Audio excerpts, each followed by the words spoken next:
Selamat sore bagi kita semua. Di sini saya Deo Ulina Nopiska Marbun dengan NIM 2020-31204 dari kelas E akan mempresentasikan tugas sistem multimedia tentang pahlawan yang berasal dari daerah saya sendiri yaitu Sumatera Utara.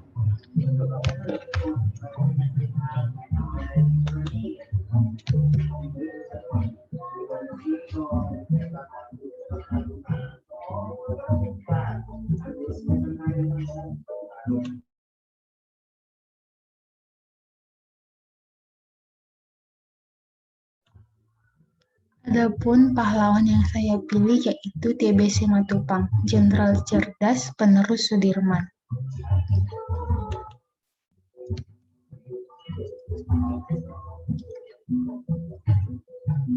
Berikut merupakan foto dari beliau. Bonar, nama kecil Simatupang, dilahirkan di Sidikalang, sekarang jadi ibu kota Kabupaten Dairi, Provinsi Sumatera Utara, sebagai anak kedua dari 8 bersaudara. Ayahnya adalah seorang amtanar bernama Sultan Mangaraja Soaduan Simatupang dan ibunya bernama Mina Boru Sibutar. Ayahnya bekerja sebagai pegawai kantor pos dan telegraf atau PTT, Pos, Telepon, and Telegraph, yang sering berpindah tempat tugas mulai dari Sidikalang, pindah ke Siborong-Borong, kemudian ke Pematang Siantar. Letnan Jenderal TNI Purnama Tahi Wenar Simatupang atau yang dikenal dengan nama TB Simatupang lahir pada tanggal 28 Januari 1920 dan wafat pada tanggal 1 Januari 1990 adalah seorang tokoh militer di Indonesia. Simatupang pernah ditunjuk oleh Presiden Soekarno sebagai Kepala Staf Angkatan Perang Republik Indonesia atau Kasat setelah Panglima Besar Jenderal Sudirman wafat pada tahun 1950. Ia menjadi Kasat hingga tahun 1953. Jabatan Kasat secara hierarki organisasi pada waktu itu berada di atas Kepala Staf Angkatan Darat, Kepala Staf Angkatan Laut, Kepala Staf Angkatan Udara, dan berada di bawah tanggung jawab Menteri Pertahanan. Bonar menempuh pendidikannya di HIS Pematang Siantar dan lulus pada 1934. Ia melanjutkan sekolahnya di Mulo Dr. Nomensen di Tarutung pada tahun 1937, lalu ke HMS di Salemba, Batavia, dan selesai pada 1940. Saat bersekolah, Bonar terbilang siswa yang pintar, termasuk fasih berbahasa Belanda. Pendidikan. Saat belajar sejarah, Bonar pernah mendebat guru sejarahnya hingga dia diusir karena gurunya dianggap terlalu merendahkan kemampuan bangsa Indonesia. Gurunya tersebut, Miner Hancis, menyatakan bahwa penduduk Hindia Belanda tidak mungkin bersatu mencapai kemerdekaan karena perbedaan besar di antara suku-suku dan bahwa penduduk Hindia Belanda tidak mungkin membangun tentara yang modern untuk mengalahkan Belanda karena fisiknya yang pendek dan tidak mengizinkan untuk tentara yang baik. Bonar menyatakan bahwa Miner Hancis telah menyebarkan mitos yang ketidakbenarannya akan dibuktikan sejarah selanjutnya. Direktur sekolah, Miner Dehan, seorang Calvinis yang taat, memberikan nasihat padanya agar dalam mengemukakan pendapat diusahakan tidak menyakiti hati orang lain. Semula Bonar merasa nasihat itu adalah nasihat orang yang berjiwa kolonial. Namun di kemudian hari, Simatupang merasakan andaikan dia menerima nasihat direkturnya lebih sungguh, mungkin dia tidak akan mengalami kesulitan dalam kehidupan selanjutnya. Bonar lulus KMA pada tahun 1942 dengan mendapatkan gelar Taruna Mahkota dengan mahkota perak karena dinilai berprestasi khususnya di bidang teori. Rekan seangkatannya di KMA antara lain Aha Nasution dan Lex Kawilarang. Pada masa itu, menurut Nasution, Bonar sudah membaca dan mendalami buku tentang perang karya Karl von Clausewitz. Dalam pertemuan alumni, biasanya Bonar yang paling banyak bicara dan memberikan analisis. Bahkan menurut Kawilarang, seandainya Bonar orang Belanda, dia pasti akan mendapatkan mahkota emas. Tak lama kemudian, bala tentara Kekaisaran Jepang menginvasi Hindia Belanda hingga menyerah tanpa syarat pada 8 Maret 1942. Bonner menikah dengan Sumarti Budiarjo yang merupakan adik dari teman seperjuangannya yaitu Ali Budiarjo. Pasangan ini dikaruniai 4 orang anak yaitu Tigor, Toga, Siazi, dan Ida Apulia. Salah seorang di antaranya meninggal. Ia dikaruniai 4 cucu yaitu Satria Mulaha Bonaran, Larasati Dameria, dan Kejia Sekarsari serta Hizkia Tuah Badia. Karir militer. Karir militer Bonner diawali saat diterima menjadi kadet di KMA Bandung pada tahun 1940. Setelah menempuh pendidikan selama 2 tahun, Bonner pun lulus sebagai perwira muda.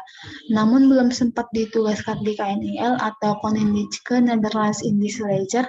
Pasukan Jepang keburu merebut kekuasaan di Hindia Belanda dan KNIL pun dibubarkan dan senjatanya pun dilucuti. Bonner dan beberapa temannya sesama perwira pribumi direkrut Jepang dan ditempatkan di resimen pertama di Jakarta dengan pangkat calon perwira.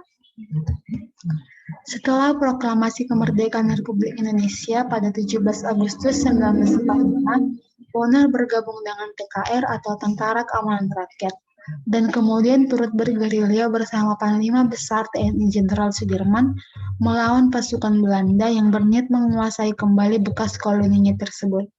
Selama Perang Kemerdekaan Indonesia tersebut, ia pun diangkat menjadi Wakil Kepala Staf Angkatan Perang atau Wakasab RI pada tahun 1948 hingga 1949. Dalam kedudukannya tersebut, Bonner ikut mewakili TNI dalam delegasi Republik Indonesia menghadiri konferensi meja bundar di Den Haag negeri Belanda. Misi utama mereka adalah mendesak Belanda menghapus KNIL dan menjadikan TNI sebagai inti kekuatan tentara Indonesia. Ketika Jenderal Sudirman wafat pada tahun 1950, Bonner dalam usia yang sangat muda yaitu 29 tahun diangkat sebagai Kepala Staf Angkatan Perang RI atau KSAP dengan pangkat Jenderal Mayor hingga tahun 1953. Peristiwa 17 Oktober 1952. Selama masa jabatannya tersebut, terjadi peristiwa 17 Oktober 1952, di mana terjadi gelombang demonstrasi di Jakarta yang menuntut pembubaran parlemen. Moncong meriam dihadapkan oleh militer menghadap ke Istana Negara, suatu upaya militer untuk menekan Presiden Soekarno. Terbersit kabar juga bahwa Kolonel Bambang Supeno menemui Presiden Soekarno menyampaikan tekad para panglima divisi untuk meminta agar Kolonel Abdul Haris Nasution dicopot jabatannya sebagai KSAD atau Kepala Staf TNI Angkatan Darat. Bonner selaku KSAP bersama Menteri Pertahanan Sultan Hamengkubuwono menemui Presiden untuk mengkonfirmasi kebenaran berita tersebut. Sistem di angkatan bersenjata akan terganggu bila Panglima Divisi bisa meminta KSAD dicopot dan seterusnya. Panglima Divisi bisa dicopot bila ada pengaduan dari bawahannya. Bonner tegas menyatakan kepada Presiden selama dia menjabat KSAP, dia tidak akan membiarkan ini terjadi. Akhir karir militer. Presiden Soekarno menghapuskan jabatan KSAP pada tahun 1953.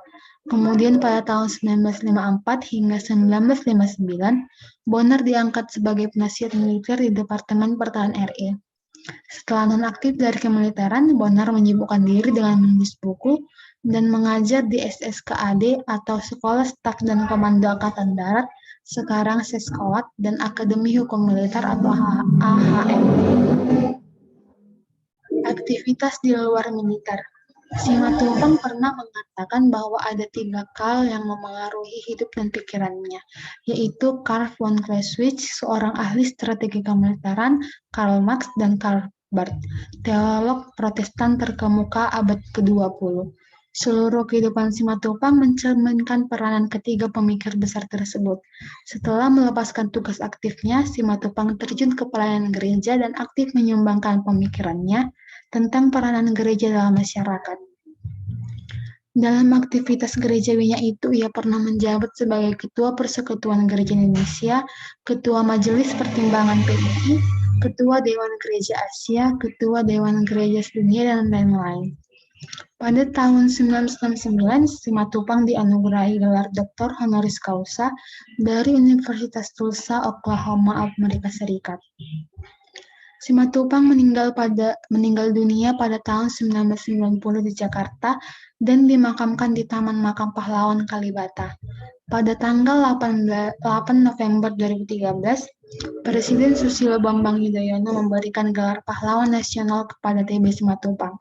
Saat ini namanya diabadikan sebagai salah satu nama jalan besar di kawasan Cilandak, Jakarta Selatan.